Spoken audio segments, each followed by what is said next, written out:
रात लोगों में खुशी की लहर दौड़ गई और लोग खुशियां मनाने लग गए। जैसे ही 14 अगस्त 1947 का सूरज तुलू हुआ, कुफ़ार ने मुसलमानों के घरों पर धावा बोल दिया और मुसलमानों को कत्ल करने लग गए। लोग अपनी जानें और इज्जतें बचाने के लिए घर का कीमती सामान लिया और अपने घरों को ताले लगाकर निकल पड़े, शायद वापस आएंगे।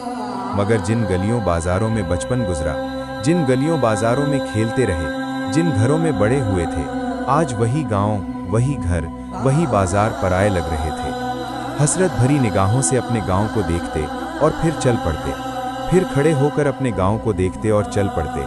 एक एक कदम घरों से दूर जाते हुए सांप की तरह डस रहा था। फिर अपने अहलो अयाल के साथ गांव से बहुत दूर निकल गए। रास्ते में कुफ़ार के गिरोह मुसलमानों के काफिलों पर हमला करते और मुसलमानों को शहीद कर देते। औरतों की इज्जत पामाल की जाती। कुछ औरतें अपनी जिंदगी खत्म करके अपनी इज्जतें बचाती।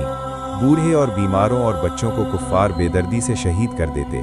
रास्ते में पानी के तालाब में जहर मिला दिया जाता ताकि प्यासे मुसलमान पानी पीते ही मर जाएं। हर तरफ खून ही खून और लाशों के अंबार लगे हुए थे। जिस काफिले में हमारे आबा और अजदाद थे, उस काफिले पर भी कुफ़ार ने हमला कर दिया। कुछ औरतें और मर्द शहीद हो गए।